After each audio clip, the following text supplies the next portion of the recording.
아버지 하나님 감사합니다. 참으로 저희 가운데 함께 하시고 또 성령께서 함께 하여 주심으로 우리가 주님 안에 있어 하나됨을 경험하게 하여 주시옵고 또 성령 안에서 참 하나님의 나라와 의를 위해서 함께 힘쓰는 자들 되게 하여 주시옵고 또 한 성령 안에서 한 주님을 함께 닮아감으로써 서로 주님의 인격을 닮아가는 그런 아름다운 공동체가 될 수 있게 하여 주시옵소서. 그리고 또 주님 안에 주님의 영광만을 위해서 살아가고 있어야 하는 그런 마음에서 또 한 마음 품고 살아갈 수 있는 믿음의 공동체가 되게 하여 주시옵소서. 많은 어려운 시대를 살고 있습니다. 참으로 코로나 질병과 또 자연재해들 앞에서 우리가 무지와 무능과 참 어찌할 바를 모릅니다. 그러나 우리가 또 다른 세상이 있음을 고백합니다. 주님의 품 안에서 주님 주시는 평강과 기쁨을 누리며 또 그 평강을 전달하는 화평의 사람들이 되게 하여 주시옵소서. 예수님 이름으로 기도드리옵나이다. 아멘. 네. 오늘은 그 마태복음 18장을 하도록 하겠습니다. 네. 마태복음 18장 보면 그때예라고 말이 있죠. 이때가 언제일까요?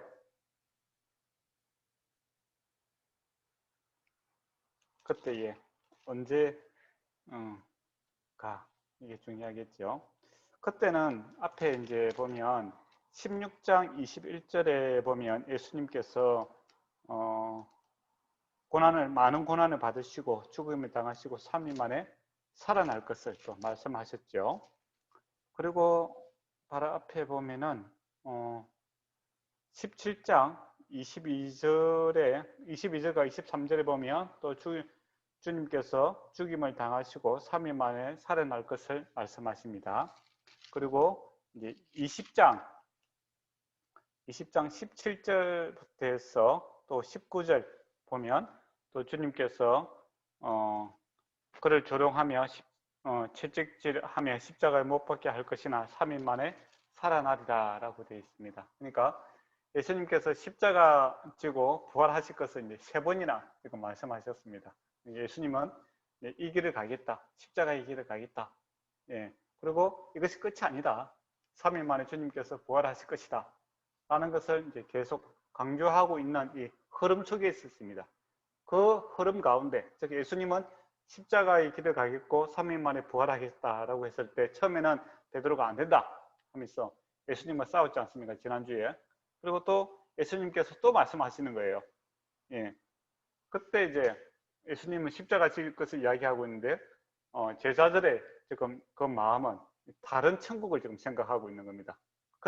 그때에라는 것은 예수님은 이제 십자가의 길, 예수님께서 만들고자 하는 그 하나님 나라, 천국을 갖다가 이야기하고 있고, 제자들은 그것을 이해하지 못하고 자기들 나름대로 이 땅에서 하나님 나라가 이루어지는 것, 즉 예수님께서 이 땅에 이스라엘 왕이 되어서 다스리게 될 때 자기들이 이제 건국 뭡니까 그 월도원 신하로서 이제 큰 자리를 한번 차지하겠다 그런 이제 마음이 지금 나눠져 있는 그때입니다. 그러니까 예수님의 마음과 제자들의 마음이 지금 다르죠. 다른 이유는 예수님이 잘못 가르치는 것이 아니라 예수님은 계속 그 십자가와 부활에 대해서 말씀하고 있는데 제자들이 이 마음을 같이 품지 못하니까 다른 지금 마음이 지금 충돌되고 있는 그때에 이제 제자들이 물어보고 있는 겁니다. 제자들이 예수께 나와 천국에 누가 크나이까 이렇게 물어봅니다. 그리고 바로 앞에 사건이 또 어떤 사건이 있었습니까?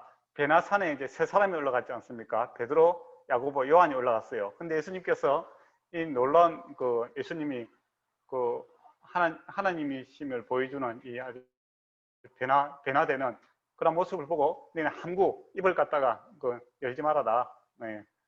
예수님께서 그 구원을 이루기까지 그 이야기를 하지 말아라라고 하니까 다른 제사들 입장에서는 이상한 거죠.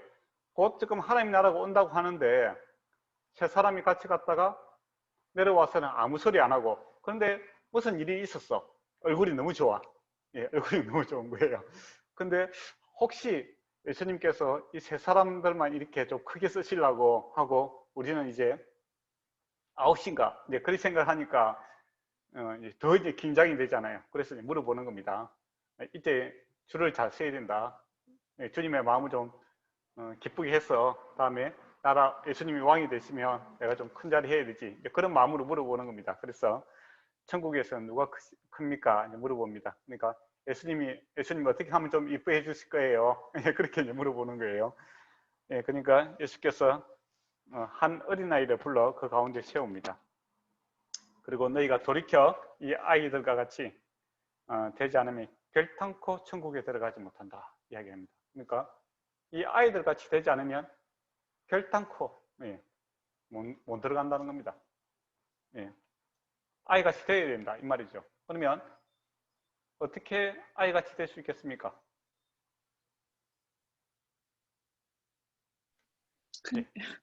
순수해지는가요? 순수해지는 거. 근데 순수하다는 거 이제 보통 이제 그렇게 생각하는데 순수한 게 뭔가 이제 그게 중요한 것 같아요. 의심 없이 받아들이는 거라고 생각합니다. 의심 없이 받아들이는 거. 그게 이제 안 그래도 그 이제 목사님들이 그 순수해지고 아이같이 이렇게 받아들이려고 하니까 옛날에 어떤 권사님하고 이렇게 가다가 사마귀가 한 마리 있더라고요. 그래서 이제 길 옆으로 제가 치워주려고 하니까 와서 죽이는 거예요, 이걸. 아니, 그걸 왜 죽이냐고 하니까. 아니, 그 봉사 목사님이 그 사마귀, 마귀, 네 가지 마귀, 사마귀는 없애야 된다고 죽인다예요. 아니, 그런 게 어딨냐 해서. 그러니까 깜짝 놀랐어요. 그런 거 순수한 거 아니잖아요, 그죠? 어떻게 보면 어린아이 같은 생각이에요. 그죠? 어린아이 같이 강단에 서신 목사님들이 그렇게 이야기하니까 또 네 가지 막이다 그런 식으로 이야기하니까 사마귀는 꼭 죽여야 된다 이제 그런 식으로 이제 받아들이기에 연세가 많으시고 또 교회 생활도 열심히 하시는 분인데 이게 어린아이 같은 모습은 아니다 라는 겁니다. 여기서 어린아이다라는 것은 어린아이의 절대적 어중성을 이야기하는 겁니다. 네.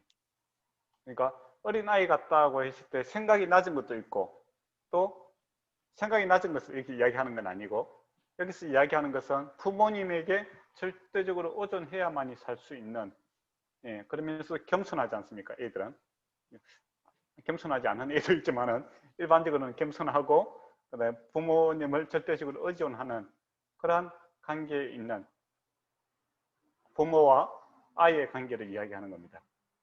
그러니까 우리가 천국 가는 일에 있어서는 하나님, 즉 예수 그리스도를 절대적으로 의존해야만이 갈 수 있다라는 겁니다. 그렇지 않고는 결탄코 들어갈 수 없다라는 겁니다. 그러니까 천국에 누가 크냐 이것은 벌써 이야기하는 제자들의 마음속에 공로사상이 있는 겁니다.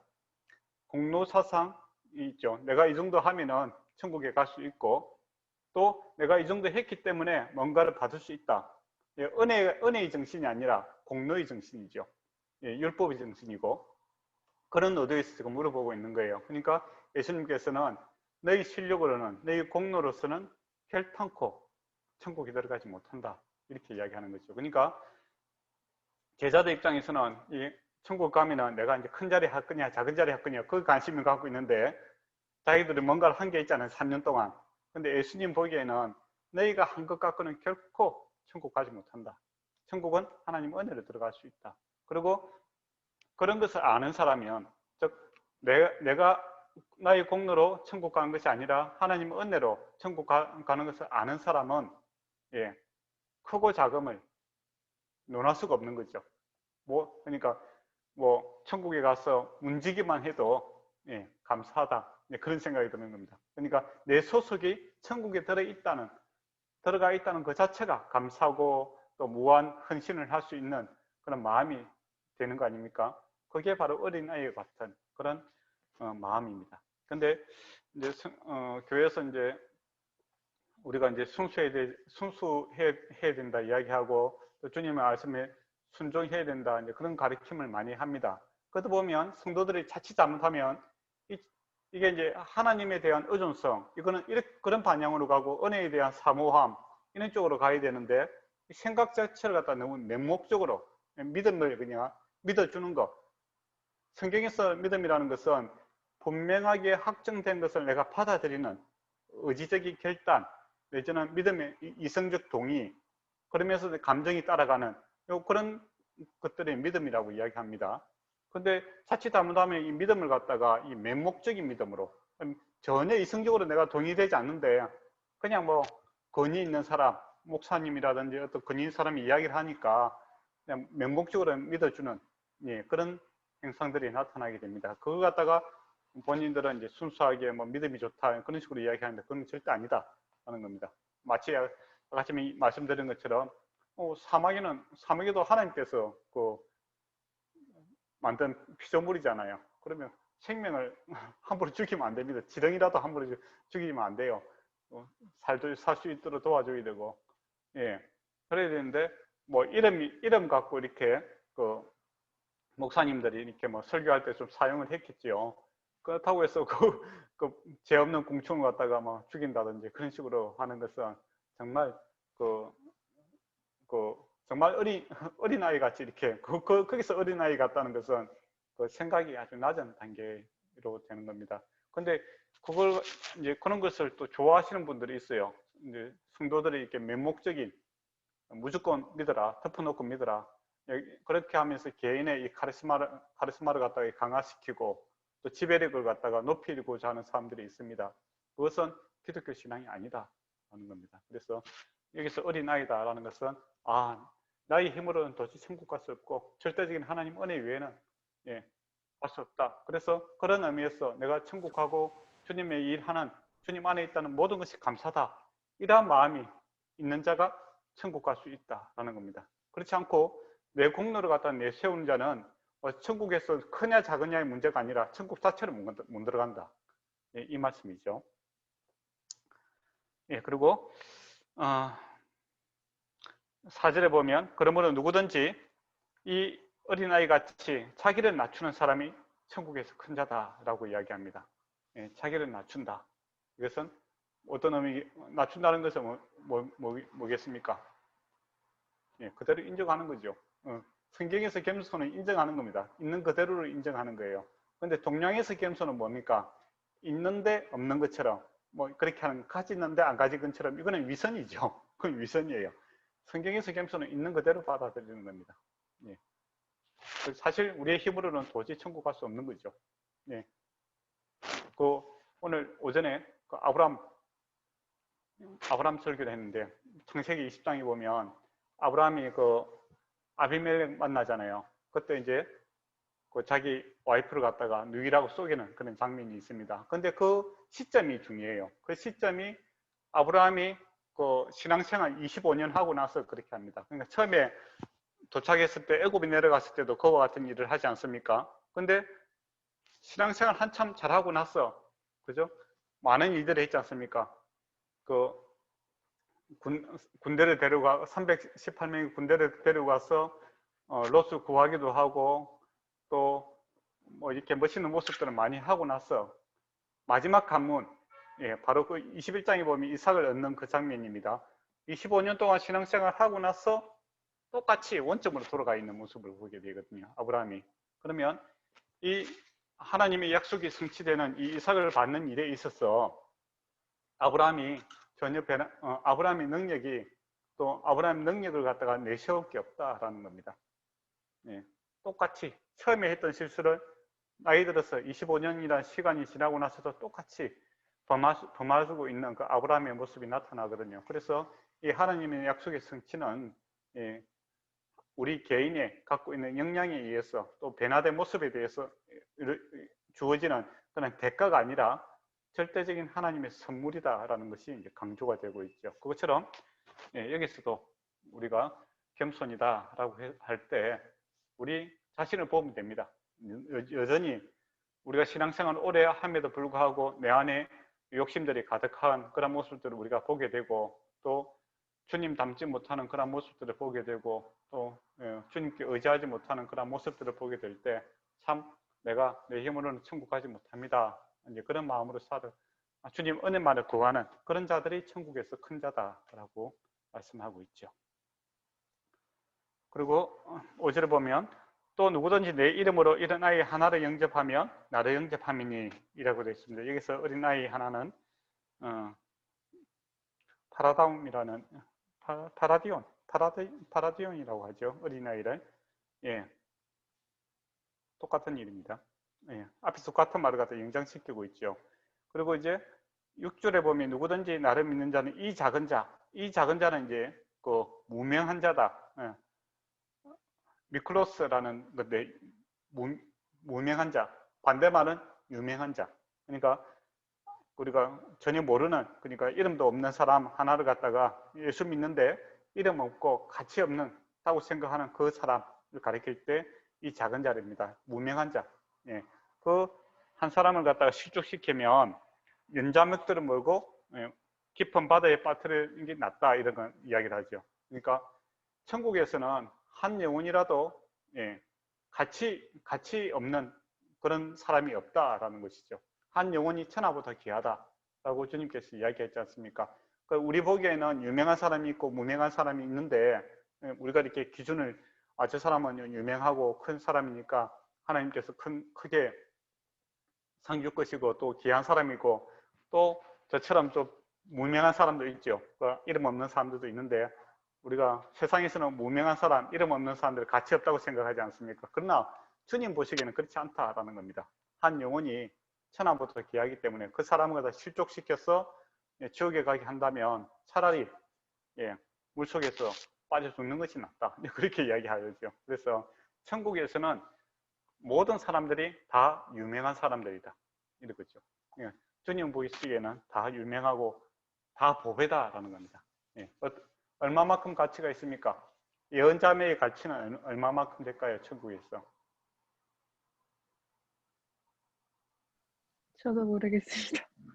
성경에서 이야기하고 있습니다. 예수 그리스도와 동일한 겁니다. 그러니까 이 세상에 예언자매 한 명이 있더라도 예수님은 예언자매를 위해서 십자가 지시는 거죠. 그러면 나의 가치도 그렇고 우리 예언자매의 가치도 동일하게 예수 그리스도의 피 값이죠. 그러니까 모든 사람들이 그만큼 귀하다라는 겁니다. 그러니까 예수 믿는 사람 한 사람은 바로 곧 예수 그리스도의 피값입니다. 그래서 이제 교회를 핍박할 때 예수님께서 왜 나를 핍박하느냐 그렇게 이야기하잖아요. 그러니까 교회는 건물이 아니잖아요. 예수 믿는 사람들의 모임입니다. 그래서 예수 믿는 예언자매를 갖다가 다른 사람이 핍박하면 주님 입장에서는 왜 나를 핍박하지? 그렇게 받아들이는 거죠. 그래서 자신 있게 이야기하셔도 됩니다. 천국에서 나의 가치는 예수 그리스도의 피와 같다. 귀하다. 그죠? 그게 내가 이루어낸 것이 아니라 하나님의 은혜다라는 겁니다. 그런 시각으로 우리가 다른 사람을 보아야 됩니다. 그래서 이웃을 사랑할 때 내 몸과 같이 사랑하라 이야기를 하시잖아요. 그게 이제 내 자신이 어떻다는 겁니까? 하나님 보시기에는 예수 그리스도의 피값과 같이 귀한 것입니다. 우리 귀한 존재예요. 그러니까 다른 사람도 그와 같이 귀하게 대우해라. 그런 것이죠. 그리고 7절에 보면 실족해 하는 일이 있으므로 말미암아 세상에는 화가 있도다. 그러니까 실족해 하는 일이 없으면 좋을 것인데 실족해 하는 일이 있다는 겁니다. 불행하게도 우리가 이제 교회 생활을 하다 보면 세상적인 관점에서 사람들을 갖다가 제자들처럼 서열을 나누고 뭐 그렇게 하다 보면 사람들이 실족하게 되는 거죠. 그런 일이 실제로 있습니다. 그렇지 않습니까? 뭐 세상이 갖고 있는 뭐 재력이라든지 권력이라든지 인기 순위에 따라서 이렇게 또 교회에서 영향력에 따라서 사람들을 갖다가 평가하는 그런 세상적 시각들이 있는 거죠. 그것 때문에 낙심할 수 있다는 겁니다. 그런 일들이 실제적으로 발생한다는 거죠. 그것 때문에 화가 있다는 겁니다. 그러니까 어떻게 보면 지극히 작은 자, 가치 없는 자가 축복의 통로이기도 합니다. 지극히 작은 자에게 한 것이 곧 나에게 한 것이다. 주님께서 그렇게 이야기하고 또 고아라든지 성경에서 구약에 보면 가부들, 그러니까 내가 도와줬는데 돌아올 것이 없는 사람들을 도와주면 누가 갚아주겠느냐 했을 때 하늘에 계신 하나님께서 그의 아버지께서 내게 갚아주실 것이다 이야기를 하시잖아요. 그러니까 지극히 작은 자, 무명한 자, 없는 자가 축복의 통로가 되기도 하고 그들을 멸시했을 때는 하가 될 수도 있다는 거 우리가 늘 생각해야 됩니다. 근데 세상에서 관점에서 보면 우리 성경에도 보면 부자들이라든지 뭐 힘 있는 사람들을 잘해준다고 하잖아요. 근데 그들은 너희에게 잘해주는 것이 아니라 도로 너희를 핍박하고 멸시하는데 왜 그렇게 하느냐, 그렇게 이야기하잖아요. 그래서 우리가 정말 주님의 관점에서 한 영혼이라도 좀 주님의 이름으로 우리가 최선을 다한다면 그 사람이 우리에게 복이 됩니다. 그 사람 자신이 우리에게 복을 되지 못하지만은 그의 아버지께서 우리에게 복을 주실 것이다 라는 겁니다. 그래서 교회 안에서 우리가 지극히 작은 자들 섬기는 일에 최선을 다해야 되고, 또 그들의 낮아진 자존감을 갖다가 높이는 데 힘써야 됩니다. 당신은 예수 그리스도와 같은 가격으로, 가치로서 주님께서 그렇게 생각하신다. 하나님께서 당신은 귀한 사람입니다. 그러한 믿음의 시각으로 우리가 사람들을 볼 때 실족하는 일이 없게 되겠죠. 그리고 8절에 보면 만일 내 손이나 발이 범죄하거든 찍어버리라. 장애인이나 다리 저는 자로 영생에 들어가는 것이 두 발을 가지고 영원한 불에 떨어지는 것보다 낫다라고 이야기합니다. 여기서 실제로 찍으면 안 됩니다. 실제로 눈이 찌른다든지 그렇게 하면 안 돼요. 근데 실제로 그런 사람들이 있습니다. 왜 그런지 모르겠는데 그런 사람이 있어요. 눈이 찌른다고 해서 뭐 마음의 눈이 변하지는 않습니다. 도박하는 사람들 손을 자르면 어떻게 합니까? 발가락으로 도박을 한다는 말이 있죠. 이거는 실행법이 아니고 천국은 꼭 들어가야 된다 이 말입니다. 천국은 꼭 들어가야 되는데 어떠한 희생을 치르더라도 천국은 가야 된다 이겁니다. 그러니까 이 세상에 어떠한 가치보다도 천국의 가치가 절대적으로 중요하다는 것이죠. 또 천국에 들어가기 위해서는 어떠한 결단도 우리가 내려야 될 그러한 중요한 문제다. 그 이야기를 하고 있는 겁니다. 그래서 이 세상이 전부가 아니라 천국과는 비교할 수 없는 이 세상과 비교할 수 없는 천국의 가치가 있다. 천국은 어떠한 희생을 치르더라도 반드시 들어가야 된다. 그것을 강조하고 있는 본문입니다. 그리고 여기서 이제 영원한 불에 던지지 않는다 이야기를 하잖아요. 이게 이제 지옥이죠, 그죠? 지옥. 근데 제가 몇 년 전에 어떤 저 아는 이제 친구 집사님한테 질문을 받았어요. 제가 질문해 볼게요. 답하세요. 어떤 사람이 만났는데 성경에 보니까 지옥이란 말이 없다더라. 지옥이란 말이 없대요. 근데 왜 예수 믿는 사람들은 지옥에 간다고 하느냐? 성경에 지옥이란 말 없다. 성경 찾아봐라. 그렇게 이야기하더래요. 이단이 와서. 그래서 자기가 이제 집사님이지만은 성경을 또 다 외우고 그렇게 안 하잖아요. 그죠? 그래서 나한테 물어보더라고요. 아, 진짜 지옥이란 말이 없느냐? 이렇게 물어보더래요. 성경에 지옥이란 말이 있습니까?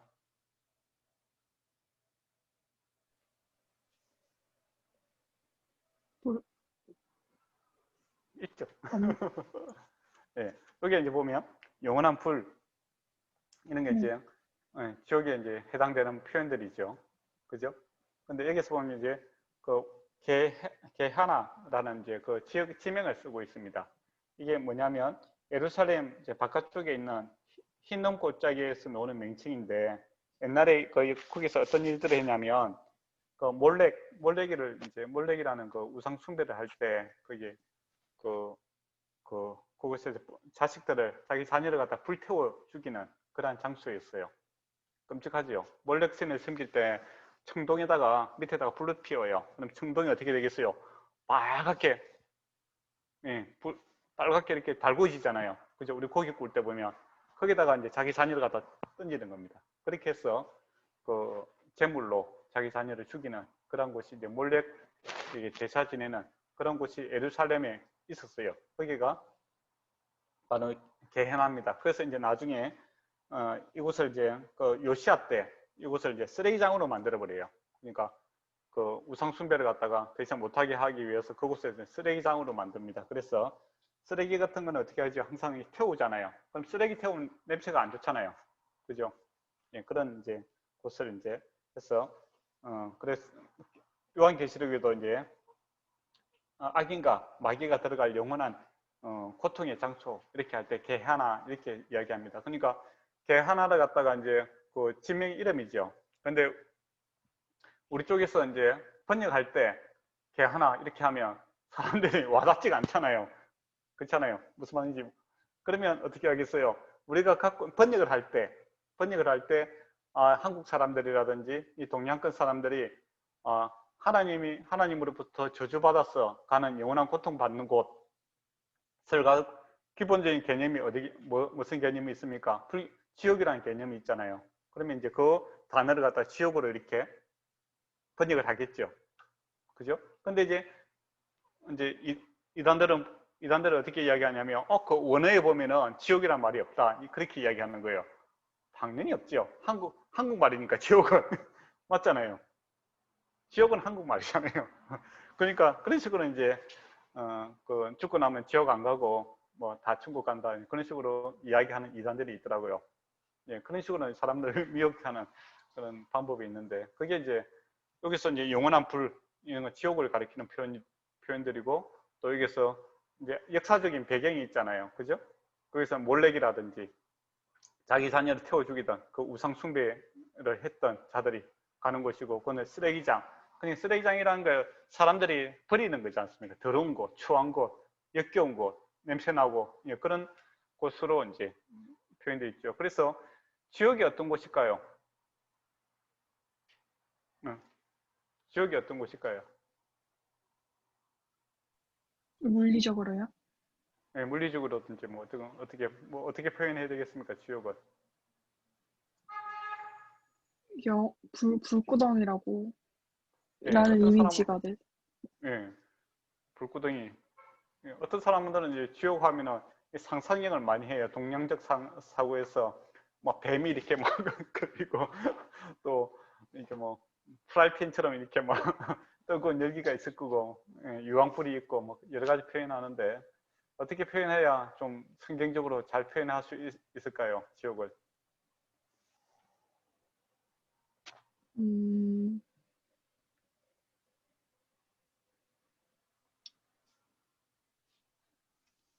그러니까 천국이라는 것은 하늘에 있는 거고, 그 네. 반대편에 있는 것이 땅인데 그보다 더 못한 것이 땅 아래에 있는 게 표현이잖아요. 그죠? 그러면 네. 천국과 반대다 이렇게 보시면 되겠죠. 예. 천국이 눈물 없고 슬픔 없는 곳이라면 그곳에는 눈물과 슬픔밖에 없는 곳이고, 천국에서 밤낮 찬양한다면 그곳에는 밤낮 원망불평할 수 있는 곳이고, 그죠? 천국이 밤낮으로 이렇게 밝은 곳이면 그것은 어두운 곳이고, 예. 천국은 하나님의 그 선하심이 절대적으로 나타난다면, 예. 지옥은 하나님의 선하심이 전혀 나타나지 않는 곳이 지옥이다라는 겁니다. 근데 장소 개념보다는 어떻게 보면 하나님이 없는 그 선하심이 존재하지 않는 그런 곳이 이제 지옥이다 이렇게 보실 수 있을 것 같습니다. 그러면 지금도 이 땅에서 지옥을 맛보고 살아가는 사람들이 있죠. 예, 똑같은 공간에 살고 있지만은 하나님의 통치가 다스리심이 없는 사람은 살아서 지옥을 경험하고 살아가는 겁니다. 그래서 세상 사람들의 그 노래들 보면은 아픔을 많이 노래하지 않습니까? 슬픔, 이별의 슬픔, 사랑의 슬픔, 배신, 뭐 이런 것들이, 그 다음에 그 폭력적인 그런 영화, 노래 가사도 그렇고 뭐 다 부셔버릴 거야, 총 맞은 것처럼, 뭐 그런 여러 가지 이런 표현들을 보면 상당히 아픔들을 노래해요. 그리고 이게 이제 그 인기를 얻거든요. 하나님이 다스림이 없는 그 마음이라는 것이 마치 총 맞은 것 같고 아픔과 슬픔밖에 없고 배신을 느끼며 쓰라림, 그런 것들이 이제 주 마음이다라는 것을 우리가 알 수 있는 겁니다. 그 공감대가 있다는 것은 내 마음이 그렇다는 거죠. 그렇지 않습니까? 근데 우리 찬양을 보면은 감사가 있고 기쁨이 있고, 그죠? 화평을 노래하고 또 은혜를 노래하고, 그런 것들을 하잖아요. 그러면 주님이 이 땅에서 천국이라는 것을 주님이 다스림으로써 이 기쁨과 감사가 화평이 있는 그런 것들을 노래하는 사람들, 사실 뭐 복음송이라든지 그 찬송가가 그렇게 음악적으로 훌륭하다라고 또 할 수도 있겠지만은 아닐 수도 있는 거예요. 그죠? 그렇잖아요. 음악적인 관점에서만 보면. 예. 그런데 예수 믿는 사람들은 그걸 그렇게 좋아해요. 맞잖아요. 근데 세상 사람들은 그 공감이 안 되는 거예요. 공감이 안 돼요. 그래서 안 부르는 거예요. 근데 예수 믿는 사람들은 그것을 부르면서 눈물 흘리고 있잖아요. 그것은 그 안에 주님이 다스리심이 있으므로 그곳에 천국이 이미 있는 거고, 믿지 않으면은 그것이 공감이 안 되는 거죠. 하나님의 다스림이 없기 때문에 여전히 이 땅에서 주님의 다스림, 선하심이 존재하지 않기 때문에 슬픔과 아픔과 배신과 뭐 이런 것들을 이제 놀이하고 그것을 묵상하고 또 서로 위로하는 그런 모습들을 보게 되죠. 그것이 영장성으로 쭉 가면 어떻게 되겠습니까? 주님 오시게 되면 우리는 예수 믿는 사람들은 밤낮으로 찬송하는 것이 기쁜 거고, 근데 만약에 내가 주님의 그 다스림은 전혀 없는데 밤낮으로 찬양하는 것은 그건 지옥입니다. 예, 맞잖아요. 마음에 전혀 공감이 안 되는 노래를 밤낮으로 부르라 하면 사람 힘들죠. 그래서 예수 믿지 않는 사람들 교회에 앉아 있는 건 정말 힘든 일이에요. 우리는 왜 한 번 안 오나 싶은 생각이 들잖아요. 근데 공감이 안 되기 때문에 힘든 겁니다. 마치 저와 여러분이 공감 안 되는 그 불교 행사에 가서 앉아 있는다고 생각해 봐요. 얼마나 힘들겠어요. 똑같은 거예요. 그러니까 주님의 다스리심이 천국과 지옥이 이 땅일 수도 있고, 예, 저곳에도 나타나는 거죠. 그것이, 예, 거기는 이제 극대화가 되겠죠. 극대화. 예.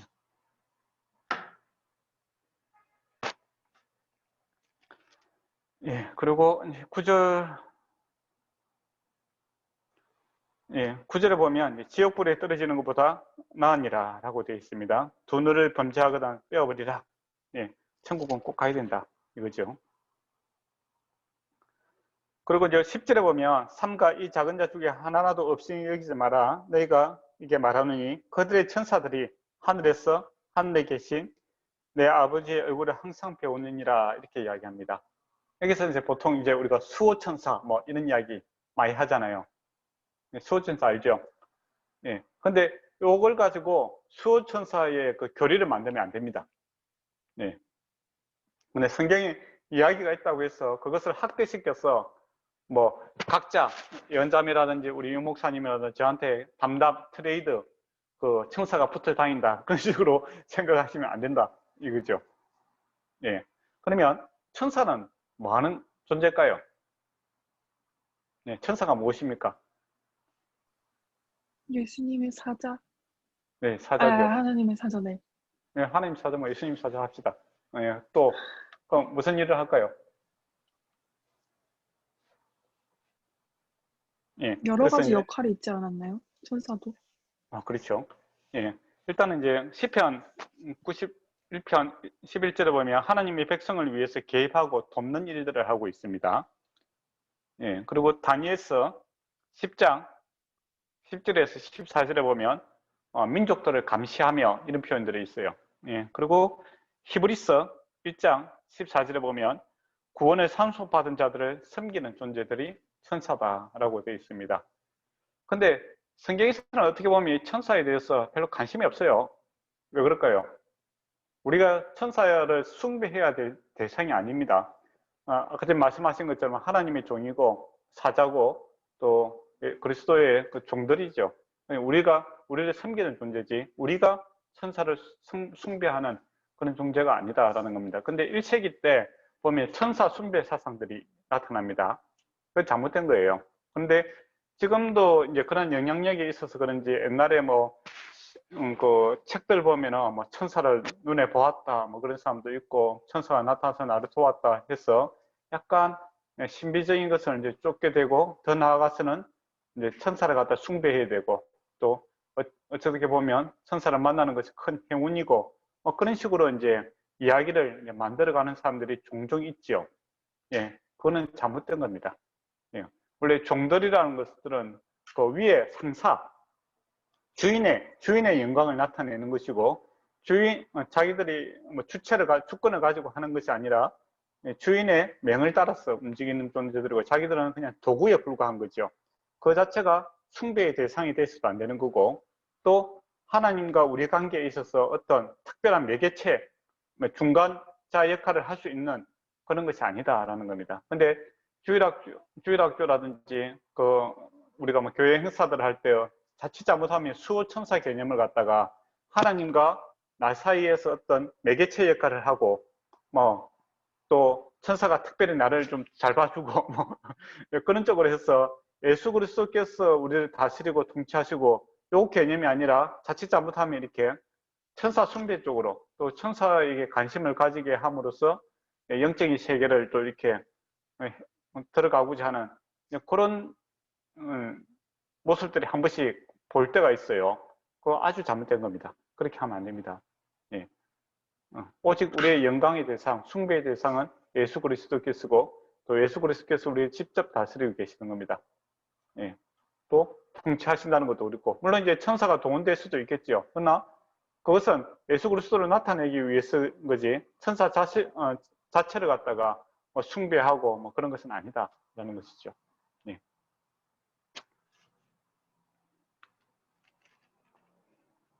그리고 이제 11절에 보면 없음 돼 있죠. 지난주에도 제가 말씀드렸지만은 이 성경이 원본이 없습니다. 사본이잖아요. 그죠? 근데 어떤 사본에는 있고 어떤 사본이 없는 부분이 있어요. 근데 그 원칙은 오래된 것이 이제 원본일 가능성이 많잖아요. 그죠? 그래서 원본을 따릅니다. 예, 원칙은. 그리고 뒤에 부분에 이제 기록되어 있는 부분들을 갖다가 옆에 보면 이제 보통 이제 주석으로 달아놨죠.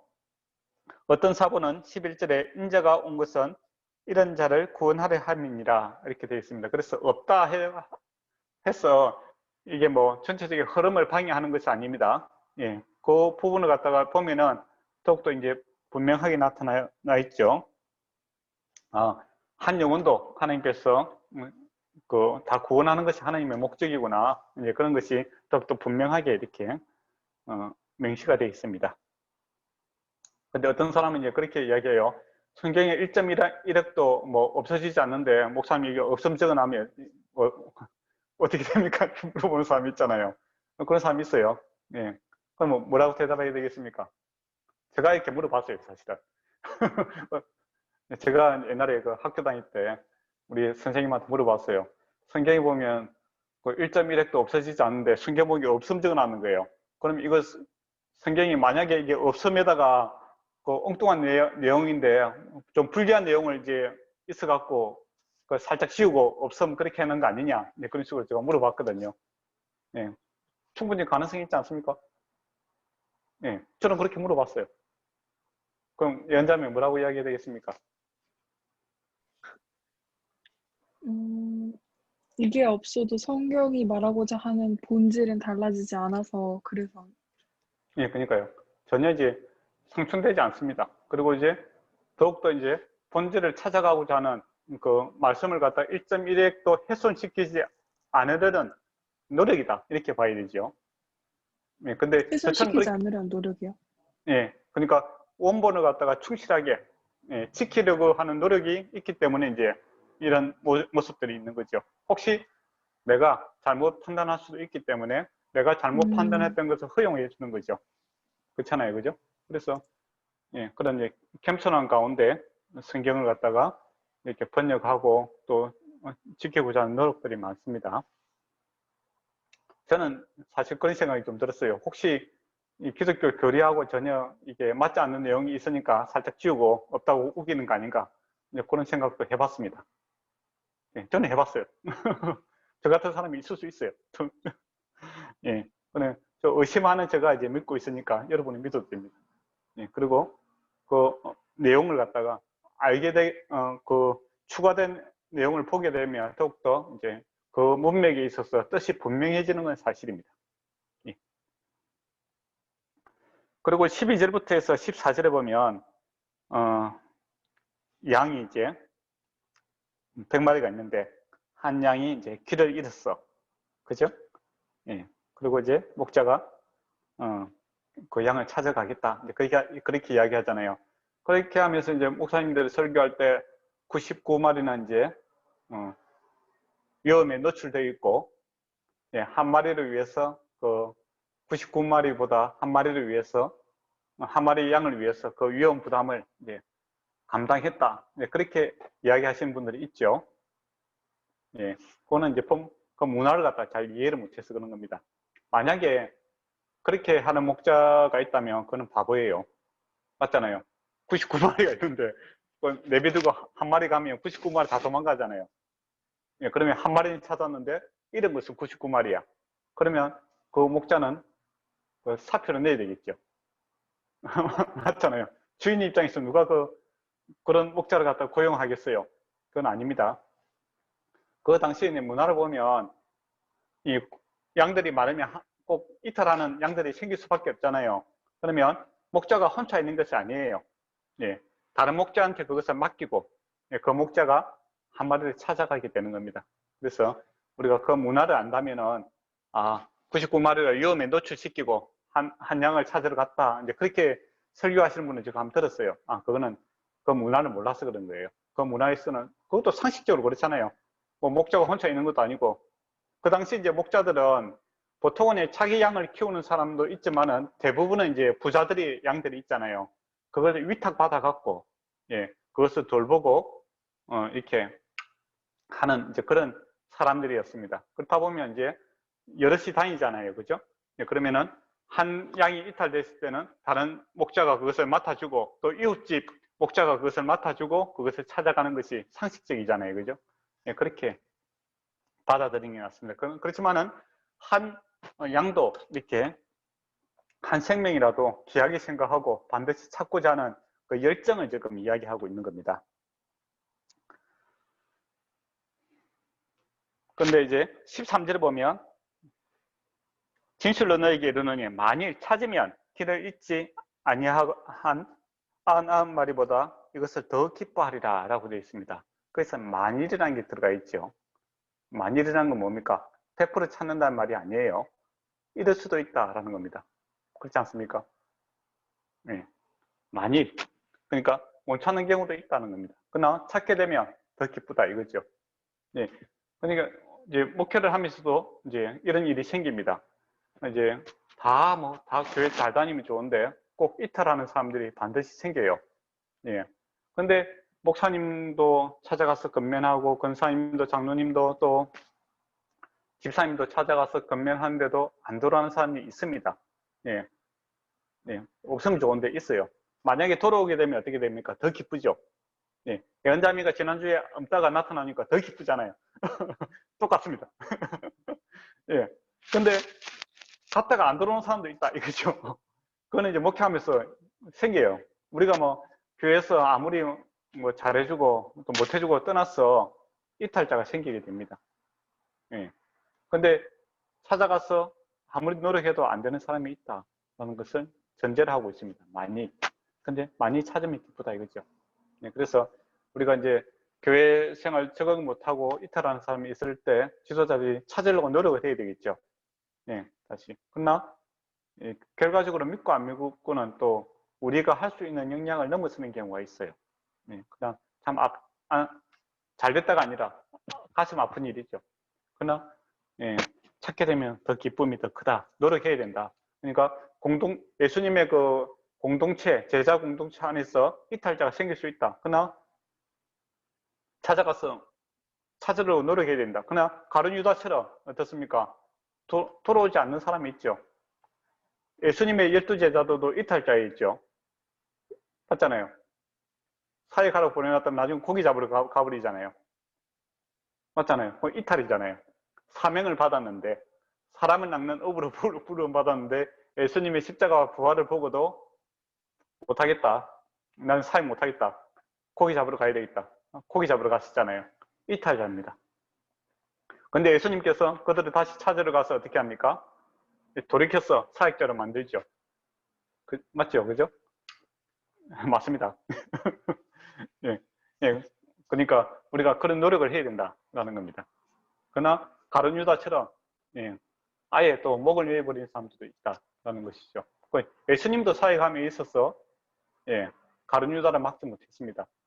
그것처럼 우리도 사역하면서 뭐 이 가슴 아픈 일이 있죠. 가룟 유다처럼 아예 뭐 교회를 던져버리는 사람도 있습니다. 그거는 참 가슴 아픈 일이고 그러나 우리가 이제 믿음이 성숙하지 못하고 또 지혜롭지 못하기 때문에 제자들처럼 이렇게 이탈하는 경우가 있어요. 그때 겉면에서 돌이키면 노력과 수고는 반드시 해야 된다라는 겁니다. 예. 그리고 14절에 보면 이와 같이 이 작은 자 하나라도 있는 것은 하늘에 계신 하나님의 뜻이 아니니라 라고 되어 있습니다. 이 작은 자, 무명한 자, 어떻게 보면 가치 없다고 생각하는 이제 사람이 있다고 하더라도 그 주님의 입장에서는, 하나님의 입장에서는 그 사람을 귀하게 생각하고 반드시 주님 안에도 품어야 되는 이제 그런 가치 있는 존재다라는 겁니다.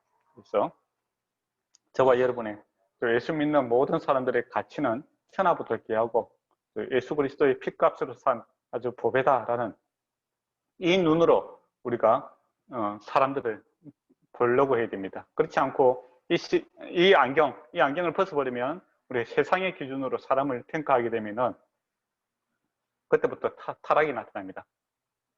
세속화가 되는 거죠. 교회 안에서 불행한 일이 생기게 됩니다. 그리고 이제 15절부터 해서 20절에 보면 행제가 죄를 범하거든 이제 그런 이야기 나오죠. 그래서 뭐 그러면 이 앞에 있어 그 길을 잃어버린 자들이 무엇이라는 겁니까? 그 15절에서 20절처럼 죄를 범함으로 이제 교회를 떠난 사람들을 이제 가리키고 있는 것이죠. 구체적인 예를 듭니다. 이런 경우는 어떻게 해야 되는가? 그 양을 찾으러 가야 되는데 양을 찾을 때 어떻게 해야 되는가를 이제 구체적으로 말씀해 주고 있죠. 첫 번째가 어떻게 하라고 합니까? 15절에 보면 권고하여 너와 그 사람만 상대하여 권고하라. 많이 들으면 내 형제를 얻을 것이요. 잃어버린 양을 찾을 수 있다라는 겁니다. 근데 처음에는 비밀리 하라라는 겁니다. 다른 사람한테 이야기하지 말고 그 사람에게만 가서 권고하라라는 겁니다. 명령하라는 것이 아닙니다. 명령하라는 거하고 권고하라는 것은 어떤 차이가 있을까요? 상대방의 의사를 물어보는 거예요. 그럴 수 있겠죠. 달리기에 비유해보면 그렇습니다. 명령은 뭐겠습니까? 내가 감독이에요. 지금부터 운동장 10바퀴 뜁니다. 자기는 안 뛰어도 돼요. 맞잖아요. 근데 권고하는 것은 뭡니까? 내가 달리고 있는 거예요. 달리기 하는 게 좋다. 같이 한번 뛰어볼래? 그렇게 하는 게 권고잖아요. 권면한다. 그러니까 내가 예수님하고 같이 길 가는 거 좋고 우리가 신앙 안에 주님의 길을 위해서 신앙생활을 하는 거 너무 귀하고 이 천국 가는 길입니다. 좋고 소중한 겁니다. 나와 함께 이 길을 갑시다 라는 것은 권고죠. 근데 자기는 안 해요. 자기는 안 하면서 너 해. 그런 것은 이제 명령이죠. 근데 주님께서 권고하라 라고 이야기합니다. 그러니까 같이 애쓰고 힘쓰자라는 모습들을, 그러니까 수평적인 관계에서 이야기를 해야 된다 이거죠. 근데 보통 이제 뭐 건면하러 간다고 해갖고 자기는 어른이고 뭐 그 사람은 막 아주 뭐 그래 상하 관계로 이렇게 복종 관계로 이렇게 막 그렇게 이야기하면 안 된다라는 겁니다. 우리는 다 같은 수평적인 입장에서 나도 은혜로 구원받았고 나도 부족하지만 주님께서 은혜로 내가 이 길을 갖고 있고 당신도 주님의 손잡고 함께 걸어갑시다. 또 당신이 지금 하고 있는 이 행동들이 주님께서 기뻐하지 않는 일입니다. 주님께서 능히 용서하시고 받아주실 것입니다. 이런 식으로 권면을 하라 이거죠. 그게 이제 권고입니다. 처음에는 그렇게 이야기하라는 겁니다. 근데 그걸 하고 이제 돌이키면 좋은데 그러면 다른 사람한테 이야기하면 안 돼요. 그죠? 근데 그 사람이 안 받아들인다. 나는 그런 적 없다. 그렇게 하면 어떻게 하라는 겁니까? 16절에 만일 듣지 아니하거든 두 사람을 데리고 가서 두세 정인의 입으로 말할 때마다 확정하라 이야기를 합니다. 이건 무슨 말입니까? 분명한 증거를 대라 라는 겁니다. 증인이 필요하다는 거죠. 그러니까 내가 잘못했다는 거 우리 윤 목사님이 봤다는 거예요. 근데 잘못 볼 수도 있는 거잖아요. 그날 똑같은 옷을 입고 있을 수도 있잖아요. 그렇습니까? 저도 이제 저번에 몇 년 전에 집사님들하고 이제 국밥집에서 밥을 먹기로 했어요. 그래서 딱 도착하니까 분위기가 이상해요. 목사님 언제 도착했어요? 물어보대요. 내가 지금 도착했다니까. 그래요? 하면서 고개를 계속 깎던 거래요. 왜 그러냐 하니까 목사님 주변에서도 담배를 피우고 오시는 것 같은데 하면서 그렇게 이야기한 거예요. 그러니까 조금 있다 보니까 저하고 똑같은 옷을 입은 사람이 정말 담배를 피우고 오더라고요. 그냥 멀리서 보니까 저하고 이렇게 헷갈렸던 모양이에요. 물론 이제 제가 좀 잘생긴 건 사실이었어요. 멀리서 보니까 이제 그런 오해를 충분히 할 수 있겠구나 이제 그런 생각이 들었어요. 예, 그럴 수 있다는 거죠. 내가 본 것이 전부는 아니다라는 겁니다. 그렇지 않습니까? 예, 그때는 분명한 증거가 필요하겠죠. 우리 법정에서도 증거가 필요하잖아요. 맞잖아요, 그죠? 내 추측으로 사람을 갖다가 뭐 이렇더라 뭐 그렇게 이야기하면 큰일 나잖아요. 근데 사실은 우리가 분명한 증거도 없는데 이 추측으로 사람을 갖다가 거의 뭐 매도하는 경우가 더 많은 것 같아요. 우리가 일상생활 해가면서 보면은 그렇다더라 이제 그런 거 가정법이잖아, 그죠? 할 수도 있다더라 뭐 그런 거. 저 사람 두 사람은 좀 이상한 것 같다. 예, 예, 분명한 사실은 아닌데 자기가 그렇게 추측하는 거, 내 생각이 그렇다라는 겁니다. 그걸 갖다가 다른 사람에게 이야기함으로써 그것이 확산이 되고 또 그렇게 해서 나중에는 없는 사실이 이제 사실화되는 거죠. 그러면서 이제 주변 사람들은 뭐라고 이야기합니까? 아닐 땐 굴뚝에 연기 나랴. 그러니까 뭔가 있으니까 그런 이야기가 나오겠지라고 해서 분명한 사실도 아닌데 예, 사람을 갖다가 거의 뭐 죽일 사람으로 만드는 경우가 흔하게 있습니다. 거기에 대해서 성경은 아주 금하고 있습니다. 그래서 처음에는 혼자 가서 조용히 이야기하고 아니라고 하면 두세 사람 증인을 반드시 가서 말끝마다 그러니까 말마다 확정을 하라는 거죠. 확정. 분명한 증거를 가지고 이야기를 해야 되지 막연한 그 추측을 가지고 이야기해서는 안 된다라는 겁니다. 이 본문은 정말 중요해요. 교회 안에서 이제 여러분이 이제 지도자가 되고 그렇게 하면 이제 이런 일들이 흔하게 생길 수가 있습니다. 어떤 집사님이 와서 뭐 어떤 집사님이 좀 이상한 것 같다. 예, 그런 이야기를 해요. 살 흘립니다. 예. 근데 그게 사실일 수도 있고 아닐 수도 있는 거예요. 그렇잖아요. 근데 많은 경우에는 사실이 아닌데 그 들리는 소문을 가지고 이렇게 이야기하는 경우가 있습니다. 그때 이제 우리가 인간의 재성이 있으니까 어떻습니까? 그런 이야기에 재미가 있거든요. 하고 그래요 하면서 같이 공조를 하면서 이렇게 자기 나름대로 이제 그 사람의 마음에 그 위로한다 치고 공조를 해주면 없는 사실이 사실이 될 수가 있습니다. 특히 권위 있는 자가 그것을 들어줌으로 인하여 그것은 이제 확정이 되는 경우가 있어요. 나는 안 했는데 내가 듣는 것만으로도 확정이 될 수가 있습니다. 그때는 분명하게 사실관계에 따질 필요가 있습니다. 조용히. 그래서 이런 부분은 생기면은 다른 교회에 이렇게 확장되는 것을 철저하게 막아야 됩니다. 소문 때문에 무고한 사람이 죽을 수 있어요. 그래서 분명하게 사실만을 정확하게 따졌어. 또 성경 원칙대로 그 핵심, 그 문제를 일으킨 사람에게 직접 찾아가서 확인하고 또 그 말을 하는 사람과 이렇게 대조를 시켜서 문제를 갖다가 빨리 수습하는 게 낫습니다. 근데 정말 또 아픈 사람도 있어요. 분명한 사건이, 분명한 증거가 있고 사실인데 그분이 계속 거짓말을 하는 경우도 있습니다. 그럴 경우에는 어떻게 해야 되는가? 17절에 나오죠.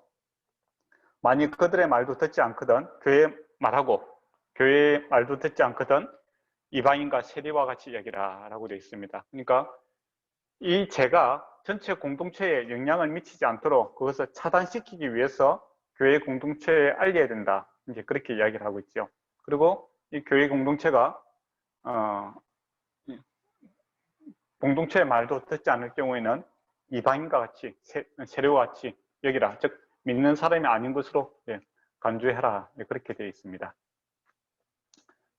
그래서 이제 우리가 공동체 어떤 공동체든지 그 리더가 되면은 이 부분이 참 중요합니다.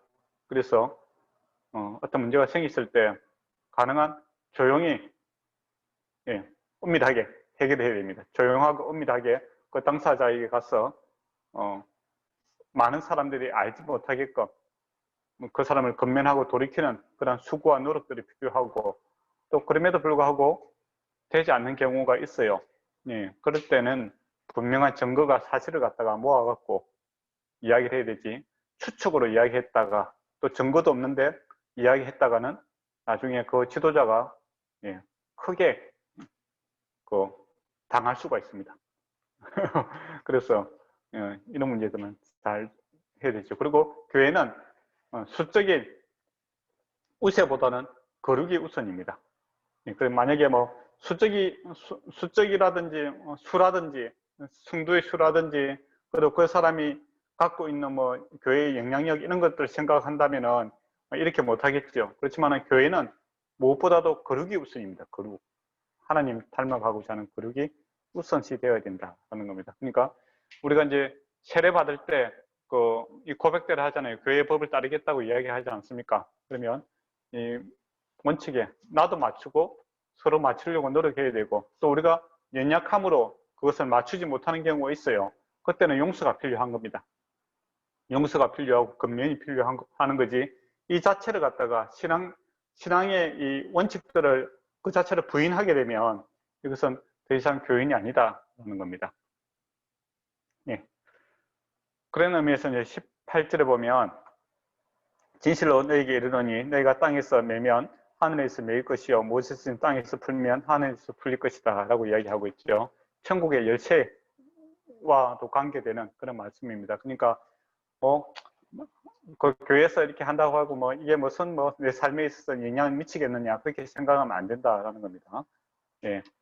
하나님의 재판대 앞에 서 있다라는 거, 재판하는 사람도 그런 마음을 가져야 되고, 하나님을 대신해서 하고 있다는 것, 그 책임감을 가져야 되는 거고, 또 교회의 법을 따르는 사람들도 아이고 인간 복사, 인간 사람 아니라 하나님 앞에 서 있다는 그런, 하나님 앞에 선다는 그런 마음을 가지고 우리가 살아야 된다는 것이죠. 그리고 이제 19절에서 20절에 보면 두세 사람이 합심하여 무엇이든지 구하면 하늘에서 계신 내 아버지께서 그를 위하여 이루어 주실 것이다. 네, 그런 이야기를 합니다. 네. 그럼 제가 질문을 한번 해보도록 하겠습니다. 네. 축구 경기를 하고 있습니다. 한일전을 하고 있어요. 일본 성도 두세 사람이 모여갖고 우리 편이 이기게 해주세요. 한국 성도 두세 사람이 모여갖고 우리가 이기게 해주세요. 그러면 성경에 보면 두세 사람이 합심하여 무엇이든지 구하면 들어주신다고 했는데 주님은 무엇을 들어줘야 되겠습니까?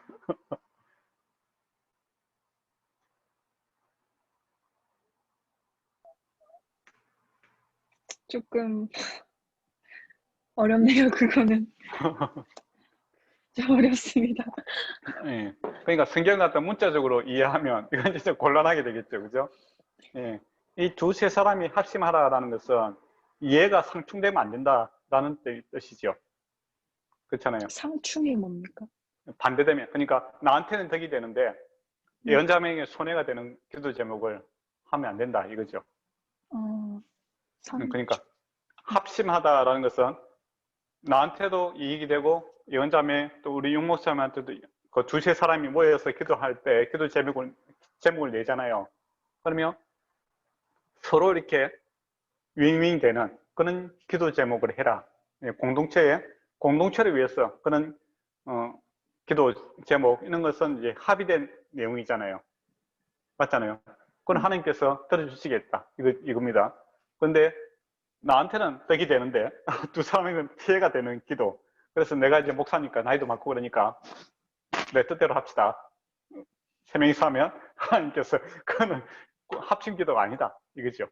그러니까 숫자가 중요한 것이 아니라 여기서 숫자가 중요한 게 아니죠, 그죠? 서로를 위한 기도, 공동체를 위한 기도, 이걸 하나님께서 기뻐하신다 이겁니다. 근데 사람들이 이제 이걸 갖다가 문자적으로 두세 사람이 모여서 기도하면 들어주신다니까 우리가 1000명 모여갖고 기도하면 하나님께서 빨리 응답해 주실 것이다. 그런 식으로 이제 하시는 분들이 있어요. 그 숫자가 중요한 것이 아니라 서로 이해관계가 상충되지 않도록 한 마음으로 서로를 위한 기도를 해야 되지, 개인적이고 이기적인 그런 기도를 해서는 안 된다라는 겁니다. 그죠? 아까쯤 이제 물어본 것처럼 우리 편이 이기게 해주세요. 저 편은 지게 해주세요.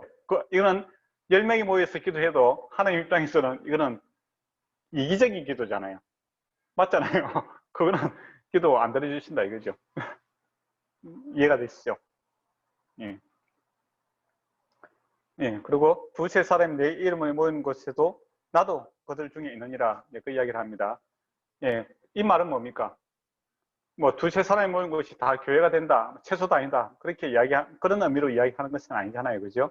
그러니까 우리가 사람들끼리 이렇게 우리 지금 몇 사람이 모여 있잖아요. 그 가운데 주님께서 계신다라는 겁니다. 그러면 우리가 뜻을 세우고 어떤 비전을 세우고 마음을 정할 때 저 마음대로 해서도 안 되고, 윤 목사님 마음대로 해서도 안 되고, 예언자의 마음대로 해서도 안 되고, 누구 마음대로 해야 된다는 겁니까?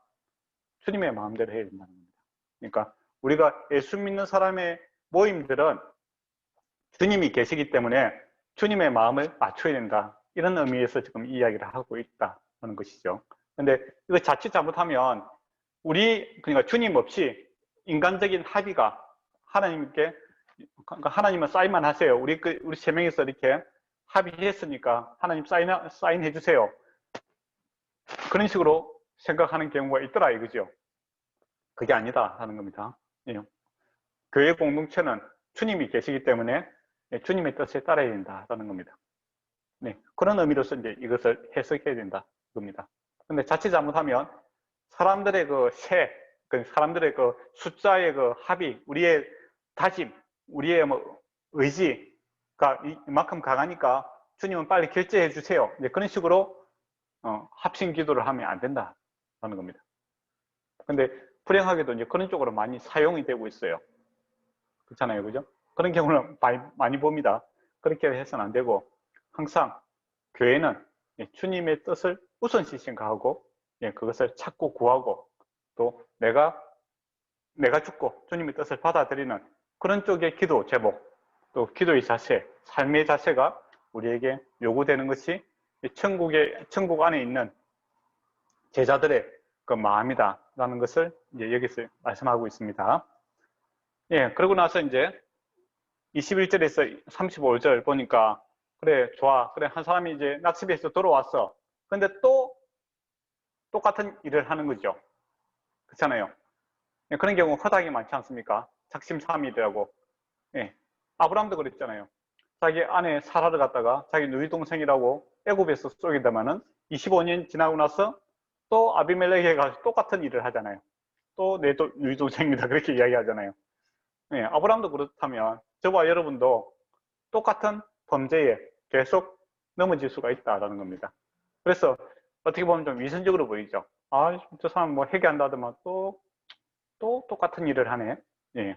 그럴 경우에 몇 번 용서해 줘야 되는가, 그 이야기가 나오는 겁니다.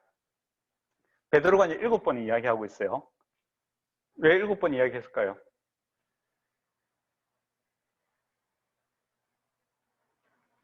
베드로가 주여, 형제가 내게 범죄하면 몇 번을 용서할 줄이니까 했는데, 베드로는 왜 7번을 이야기했을까요? 그게 본인의 한계치여서 그런 걸까요? 원래 이제 이스라엘도 그렇고 동양권도 그렇고 야구도 그렇고 삼진 아웃입니다. 삼진 아웃. 사람들은 세 번 잡으면 아웃이에요. 맞잖아요. 유대도 그래요. 근데 베드로가 가만히 생각하니까 그런 거죠. 그래도 우리가 예수님 쫓아다니고 있는데, 예수님 우리가 또 다른 세상 공동체보다는 그래도 좀 인자해야 되지 않겠느냐. 그래서 베드로가 좀 깊이 생각하는 스타일은 아니잖아요. 그래서 3번 하면은 세상하고 똑같으니까 한 7번 정도 하면 그래도 내가 좀 마음이 넓은 사람으로 삐치질 거야. 그렇게 해서 7번을 이야기했는 겁니다. 그러니까 예수님께서 뭐랍니까? 7번의 70번까지 하라. 이것은 무한정 용서하라 이거죠. 그러니까 우리가 주님의 용서라는 것은 무한정한 겁니다. 우리가 사실 똑같은 범죄를 계속 넘어지고 하는 게 수도 없이 많잖아요. 그래서 이제 예수 믿는 사람들은 올 때마다 교회 올 때마다 인상을 쓰면서 주여 하면서 거기서부터 문제예요. 저도 이제 그 강백상 앞에서 이렇게 사람들이 오잖아요. 그러면 성도들이 와서 항상 인상을 쓰면서 아마 주여 아마 회개하고 있을 거예요. 저도 그렇지만은 다 그래요. 그 왜 그랬냐? 예, 우리는 다 이렇게 끊임없이 용서를 받아야 할 수밖에 없는 그런 사람이에요. 그래서 이제 믿지 않는 사람들 입장에서 보면 상당히 위선적으로 보여요. 아니, 또 잘못해하고 또 회개하고 나서 또 잘못하고 이게 뭐 그냥 바보같이 보이는 거죠. 그러나 주님의 빛이 임하게 되면 우리의 어두운 면이 이렇게 끊임없이 나타납니다. 그리고 우리가 학습이 되는 존재가 아니에요. 사람은 학습되는 존재가 아닙니다. 그러니까 그 성경에서 세 가지 욕심들이 있죠. 육신의 욕망, 눈의 안목에 눈의 그 욕심도 있고, 그죠? 그 다음에 이생의 자랑, 뭐 이 자랑하고 싶은 이 세 가지 욕망들이 사람에게 그대로 있습니다. 제 습성이 있어요. 우리의 욕망대로 살고 싶은 게 있잖아요.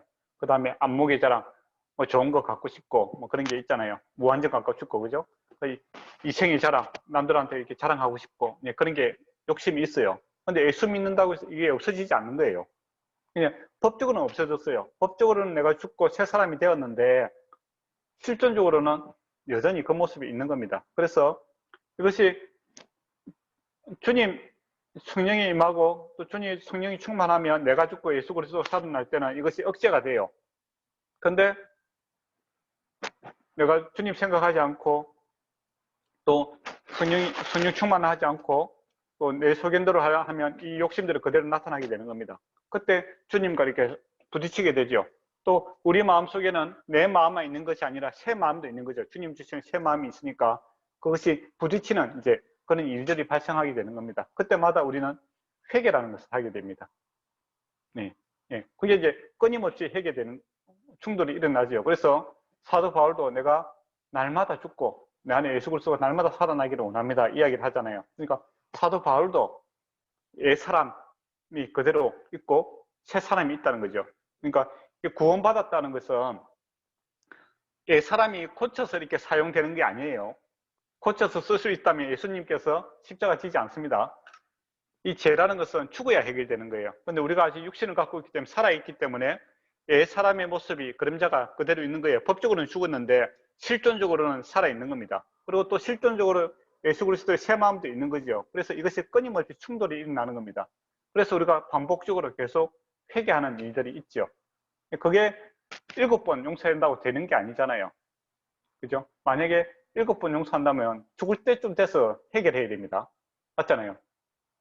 예, 내가 한 며칠 못 살 것 같다. 그러면 그 전날 바로 딱 회개하고 7번에 채우면 다 쓰면 안 되잖아요. 8번 잘못하면 지옥 갈 수 있기 때문에 예, 안 되잖아요. 그죠? 그렇기 때문에 세례를 항상 죽기 전에 줘야 되죠. 그때는 그게 아니다라는 것입니다. 그 다음에 예수님 말씀대로 문자적으로 7번에 70번이 나면 77이 49, 490번이잖아요. 그죠? 그러면 이걸 갖다 한 달 만에 다 쓸 수도 있잖아요. 우리가. 그렇잖아요. 한 달 만에 충분히 쓰고도 남습니다. 잘못한 게 많아요. 우리가. 예. 따져보면 잘못한 게 되게 많아요. 그러면 안 되잖아요. 그죠? 그 말은 이제 주님께서 무한정 용서해 주시겠다라는 겁니다. 그래서 교회 공동체는 무한히 용서받는 공동체입니다. 그러니까 완전함을 이루는 공동체가 교회 공동체가 아니라 무한정 용서받는 데가 교회 공동체다라는 것이죠. 근데 완전함은 주님께서 의의 옷을 입혀주신 거예요. 그러니까 사람이 고쳐서 어렵게 되는 것이 아니라 의의 옷을 입고 있기 때문에 옷은 가리우는 거잖아요. 그죠? 내 안에 이생의 자랑과 또 욕망과 이런 것들이 많아요. 그렇지만은 주님께서 옷을 입혀주심으로 가려주시는 겁니다. 용서해 주시는 거죠. 그게 교회 공동체입니다. 그래서 교회 공동체는 항상 이 죄인들의 그 습성들이 늘 나타날 수가 있다라는 겁니다. 그래서 그것 때문에 낙심할 필요는 없어요. 용서받고 다시 돌이키게 하는 게 목사들이 해야 될 일이고, 그렇죠. 근데 자칫 잘못하면 우리가 거룩은 해야 되죠. 거룩을 추구해야 됩니다. 근데 우리가 거룩하게 뭔가를 이제 만들어 갈 수 있다고 생각하면 그거는 오산이에요. 그건 아닙니다. 거룩은 오직 하나님으로부터 주어진 은혜예요. 네. 그리고 주님 닮아가는 모습도 있습니다. 그렇지만 여전히 우리가 부족한 게 있죠. 아브라함의 모습에서 잘 나타납니다. 아브라함이 처음에 주님으로부터 부름을 받잖아요. 그죠? 그리고 하나님의 말씀을 믿음을 어렵다고 칭함을 받아요. 그래서 그 믿음의 모습도 보여줍니다. 그렇지만 믿음 없는 모습도 보여주고 있더라라는 것이죠. 그럼에도 불구하고 그를 이제 하나님 자녀로 온전하다라는 것은 하나님 은혜입니다. 은혜. 그래서 우리 안에서 두 가지 모습이 그대로 생존하고 있다는 것을 늘 기억해야 됩니다. 죄의 습성도 있고 주님을 닮고자 하는 그런 마음도 있다는 거죠. 그래서 사도 바울의 오호라 나는 공고한 자로다 이렇게 악의 개수다 이야기까지 하지요. 그러면서도 그가 하나님의 사도다, 그리스도의 종이다 이야기도 동시에 하고 있다라는 겁니다. 그게 저와 여러분의 이제 실존적인 모습입니다. 네. 내가 그렇다면 다른 사람도 충분히 그렇다라는 것을 우리가 알아야 되겠죠. 그러면 거기서 이제 용서가 나타나는 거죠. 용서가. 나는 한 3번 만에 3번 용서받고 온전하게 살아간다. 그렇게 하면 7번 잘못한 사람은 이제 저 사람 안 되겠네. 이제 그렇게 되는 거잖아요. 맞잖아요. 예. 나는 한 10번 정도 하나님께 잘못하고 그다음부터는 내가 잘 살아간다. 그러면 한 100번 정도 잘못한 사람은 저 사람 사람도 아니야. 그렇게 되는 거잖아요.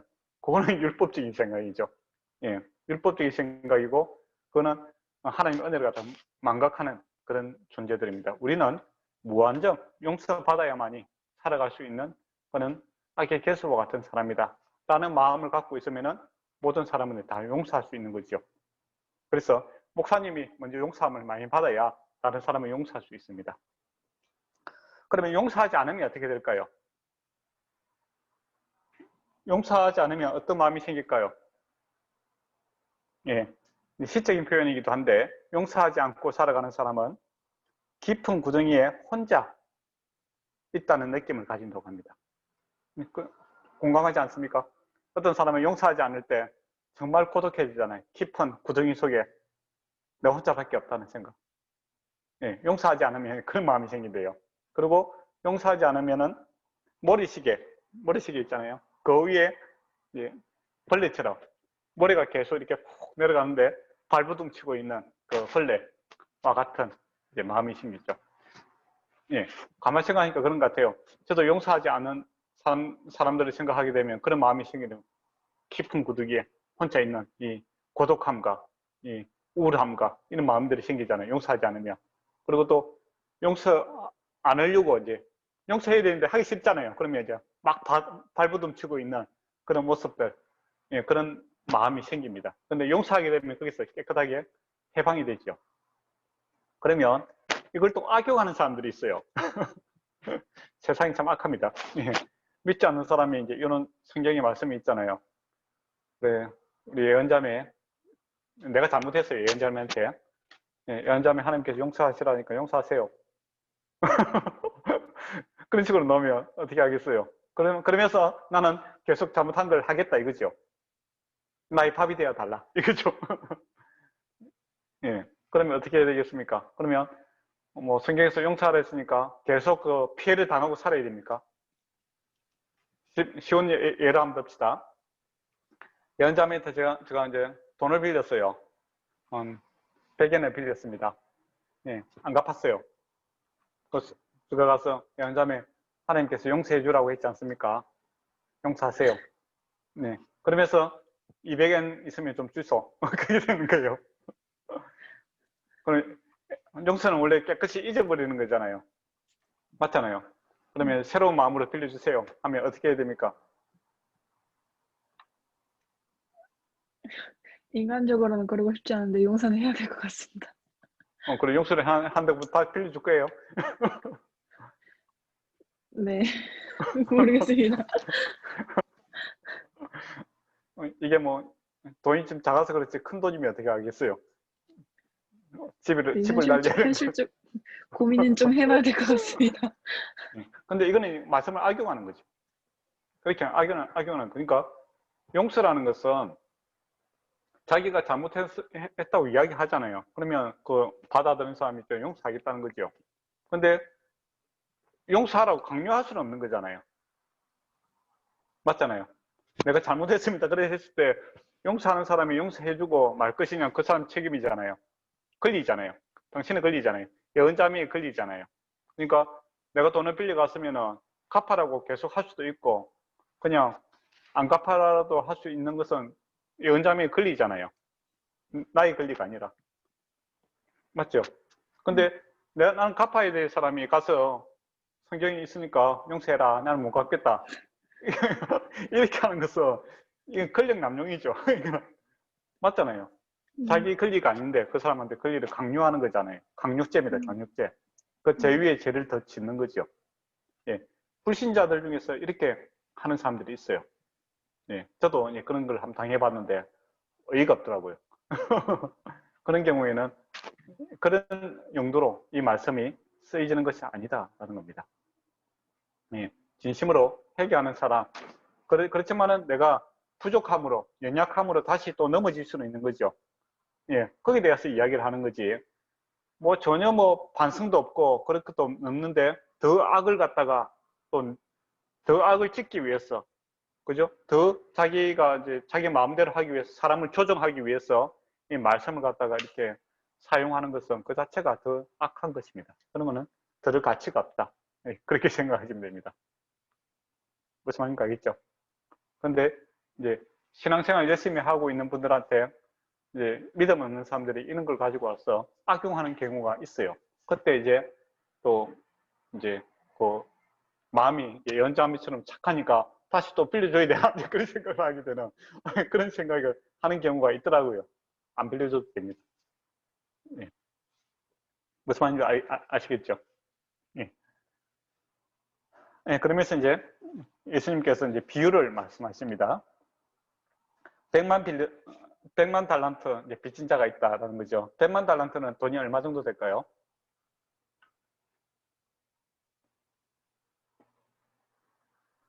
잘 모르겠습니다. 예. 그러니까 그 당시 팔레스타인, 그러니까 그 이스라엘 땅하고 옆에 있는 레바논하고 이렇게 주변 국가들이 있었잖아요. 그죠? 그때 한 해 연간, 한 해 세금이 800달란트였어요. 그러면 거기다 10을 곱하면 뭐가 되겠습니까? 8,000달란트요. 그러니까 그 이스라엘도 있고 레바논도 있고 주변에 나라들이 있지 않습니까? 네. 예, 그 나라들의 1년 세금이 800달란트입니다. 그러면 지금 같으면 한국하고 일본하고 중국하고 세금이 합한 것이 지금 1만 달란트보다 훨씬 10배나 못하죠.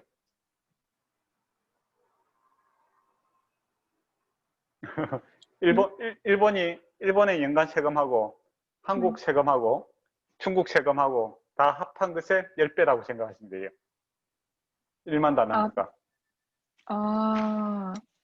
그 예, 걷어들이는 세금이요? 예, 한 해에? 예. 예. 그것의 10배. 그러면 한 개인이 절대로 갚을 수 없는 돈이다. 이 말입니다. 맞잖아요. 네. 아무리 부자라고 해도 그만큼 갚을 수 있는 사람은 없잖아요. 그러니까 우리가 재사함 받았다라는 것은 갚을 수 없는 그런 것을 하나님께서 용서해 주셨다 이겁니다. 그런데 이 사람이 28절에 보면 100데나리온 100데나리온은 얼마일까요? 한 데나리온은 하루 일당입니다. 100데나리온은 100일 동안 일한 돈이겠죠. 그러면 연봉의 3분의 1 정도 되는 돈이죠. 한 연봉이 보통 한 3천으로 잡읍시다. 네. 3천 정도 잡는다면 연봉을 한 1,000만 원 정도 되는 돈이죠. 작은 돈은 아닙니다. 네. 예. 근데 이 사람이 이제 자기는 이제 100만 달란트를 갖다가 탕감을 받았는데 1,000만 원 정도 이제 빚진 자를 갖다가 만나게 됐는데 좀 불쌍히 여기고 좀 시간을 달라 하니까 안 된다. 너는 감옥에 가야 된다 하면서 감옥에 넣었어요. 그러니까 주인이 이제 그 소식을 듣고 다시 불러다가 니도 다 갚아라. 이제 그렇게 이야기를 했다라는 겁니다. 그러니까 우리가 다른 사람을 용서하는 거, 이거는 용서받은 자의 가치를 아는 자만이 진정으로 사람을 용서할 수 있다라는 의미입니다. 그러니까 우리가 어느 선까지 용서할 수 있습니까? 이렇게 했을 때 너는 무한정 용서받았다라는 겁니다. 그렇다면 우리가 용서할 수 없는 죄가 없다라는 것이죠. 근데 보통은 이제 우리가 용서하지 못하겠다. 저 사람은 도저히 내가 용서하지 못한다. 그런 경우가 많잖아요. 예, 많으면 안 되는데 살다 보면 그런 사람들이 있어요. 꼭. 저 사람은 정말 싫어. 이제 그런 사람 있고, 또 더 중요한 것은 이제 그런 사람이 용서를 빌면은 용서해 주겠는데 용서를 빌지 않는 경우가 허다하게 많아요. 예, 살다 보면 그래요. 적반하장인 경우가 많습니다. 잘못하고 나서 더 큰 소리 치는 사람들이 많아요.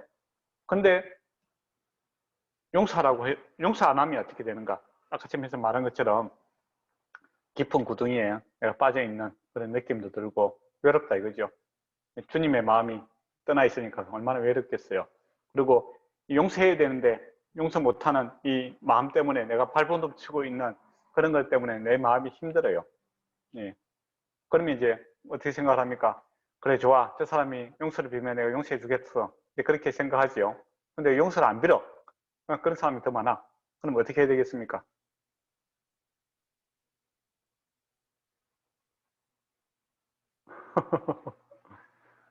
예. 1번 가서 목살을 잡는다. 2번 예. 그는 어쩔 수 없는 거죠. 나는 용서하면 되는 거예요. 네, 그걸 하나님 앞에 맡기면 되는 겁니다. 원수 갚는 것을 주께 맡겨라 이렇게 이야기하잖아요. 그죠? 예. 그 문제에 대해서 그 사람의 반응에 옳고 그름 이거 갖다가 내가 갚겠다라는 것은 원수 갚는 것을 내가 갚는 거죠. 그렇잖아요. 근데 그 주권을 갖다가 하나님께 맡기는 겁니다. 하나님께 맡기고 내가 용서받았고 그랬으니까 저 사람도 하나님께서 용서해 주시기 원합니다. 그 마음으로 그렇게 살면 됩니다. 그러고 나서 더 이상 이용을 당하면 안 됩니다. 네. 용서했으니까 계속 또 그 사람이 나를 이용하고 그렇게 하는 것은 악이 충만해지도록 돕는 일이잖아요. 맞잖아요. 그거는 옳지 않다라는 거죠. 만약에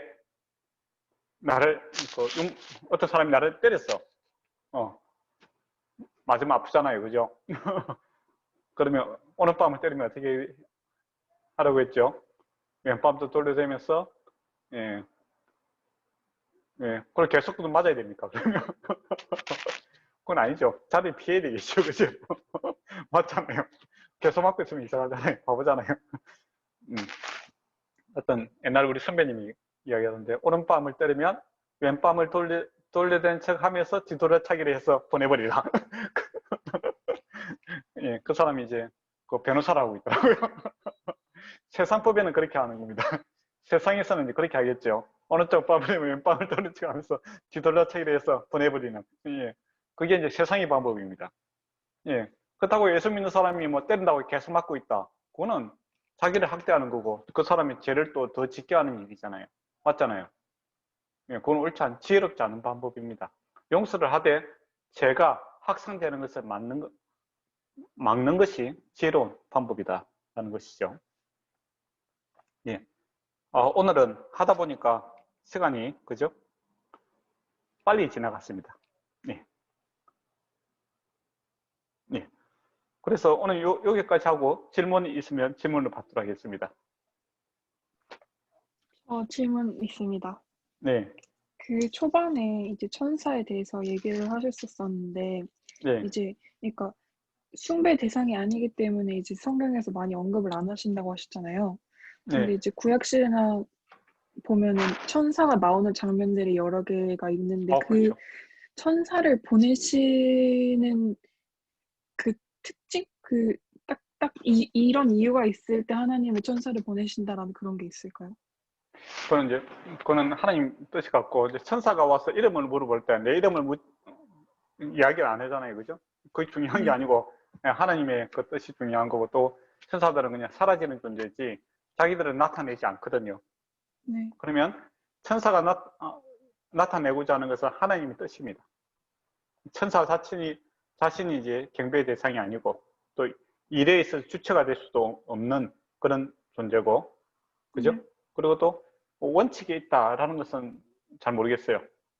예, 예, 그러니까 그리고 또 그 아브라함을 찾아왔을 때 사람이 오잖아요. 나그네가 오잖아요, 그죠?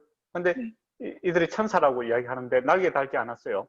날개 달고 나타나는 게 아니잖아요. 사람의 네. 모습으로 오셨고 또 어느 순간에 그분들이 하나님이시다 그렇게 이야기하잖아요. 그러니까 똑같은 사람의 몸으로 입고 왔는데 이 천사라고 이야기했다가 하나님이라고 이야기했다가 그렇게 이야기하잖아요. 네. 예, 그러면 성경에서 이제 하나님을 믿는 사람들을 또 천사, 하나님의 사자에 또 비유하시거든요. 그리고 그 지극히 작은 자, 소자에게 한 것이 곧 나에게 한 것이다. 이렇게 이야기하는 겁니다. 그러면 우리가 그 천사라고 했을 때 하나님을 대리하는 또 사람이라든지 또 연계라든지 뭐 그런 종류들을 다 또 대변할 수도 있을 것 같아요. 그래서 이제 우리 입장에서 보면은 눈에 보이는 것은 다 사람의 모습으로 보이는 거죠. 맞잖아요. 날개 달고 나타나지 않는다는 겁니다. 예, 또 지극히 작은 자의 모습으로 나타나는 거죠. 그래서 부지 중에 너희가 나를 나에게 한 것, 그 천사를 만나게 될 것이다. 이런 이야기를 하잖아요. 그런 것도 이제 보면 우리가 보이는 이제 지극히 작은 자의 모습으로 올 때, 예, 그 너머에 계신 하나님께 한다는 마음으로 한다면 우리가 어느 누구든지 다 천사가 될 수 있는 거죠. 그러니까 제가 예언자매에게 또 우리 유목사님한테 주님의 사람으로 생각하고 하면 주님께서 영광을 받으시는 거죠. 그러면 천사를 따로 찾지 않더라도 천사들에게 봉사하고 있는 거고 또 천사들과 함께 교제를 한다. 그렇게 이야기할 수도 있는 거죠. 네. 근데 성경에서는 마귀라든지 천사라든지 거기에 대해서 발생 근원이라든지 뭐 그런 것에 대해서 별 관심이 없어요. 왜냐하면 우리의 관심의 대상은 하나님이시지 뭐 천사라든지 귀신이라든지 뭐 그런 발생이라든지 뭐 존재 행태라든지 거기에 대해서는 관심이 없는 겁니다. 네. 네. 감사합니다. 그래서 그렇다면 이제 교회에서도 우리의 관심은 이제 하나님, 예수 그리스도 거기에 이제 관심을 가져야 되고, 예. 뭐 신비주의적으로 이렇게 가는 것은 옳지 않은 것 같아요. 왜냐하면 네. 성경에서 그렇게 신비적으로 그렇게 이야기를 안 하기 때문에. 예. 답이 되는지 모르겠네요. 네, 감사합니다. 또 다른 질문 있습니까? 네, 목사님, 저기 아키 사모님으로부터의 질문인데요. 네. 네, 오늘은 이제 지옥에 관한 이야기가 네. 나와서 네.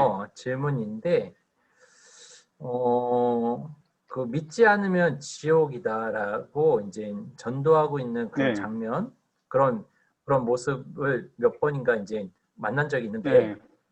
그 성경을 그 찾아보면 그 믿지 않으면 지옥에 간다라는 그런 말씀은 찾을 수가 네, 없는데요. 그러니까요.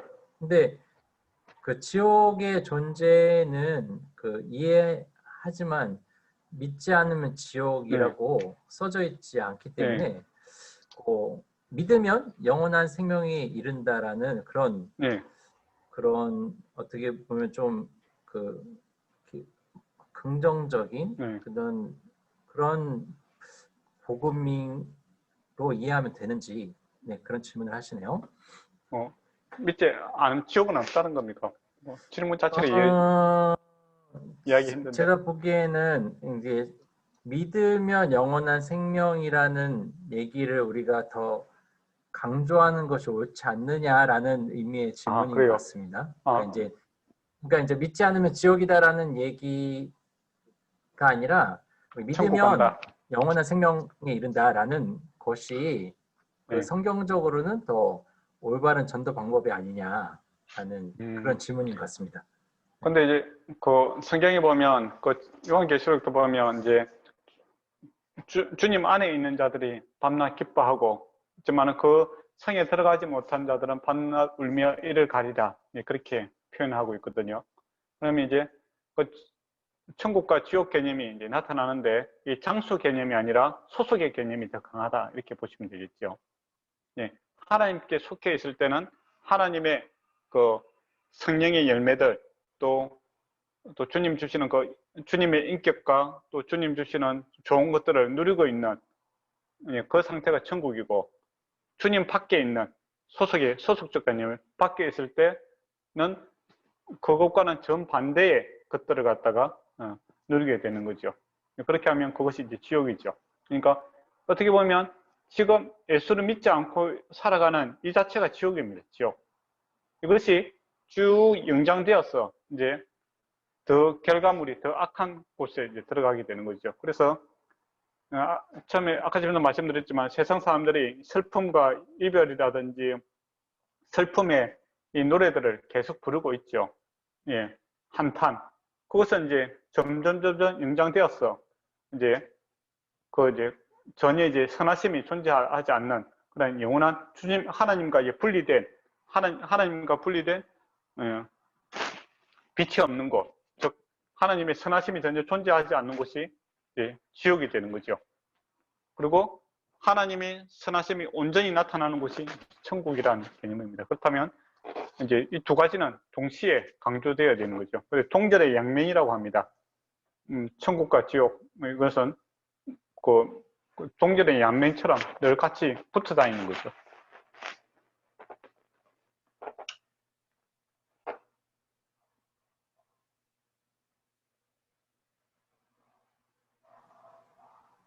네, 알겠습니다. 이렇게 그 말씀하신 그것에 네. 대해서 나중에 또 어떻게 대답을 하시는지 보고 나중에 또 다시 알려드리도록 하겠습니다. 네. 이 목사님이 잘 이야기해 주시면 될 것 같아요.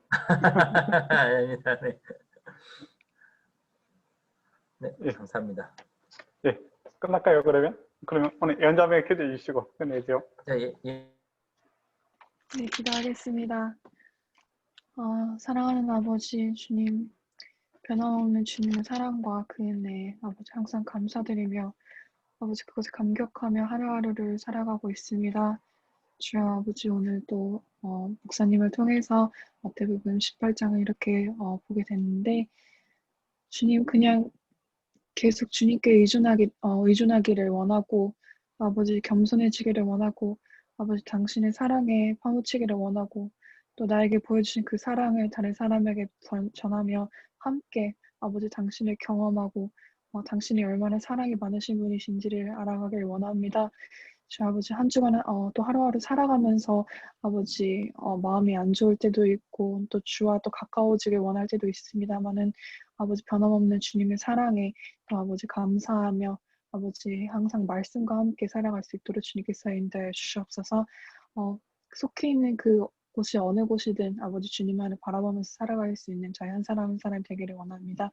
주님 모든 것 감사드리며 사랑하는 예수님의 이름으로 기도드렸습니다. 아멘. 감사합니다. 네, 잘 네, 지내세요. 감사합니다. 네, 목사님 저기 아키 사모님도 감사하다는 얘기를 하십니다. 예, 감사합니다. 다 좋은 가을 되세요.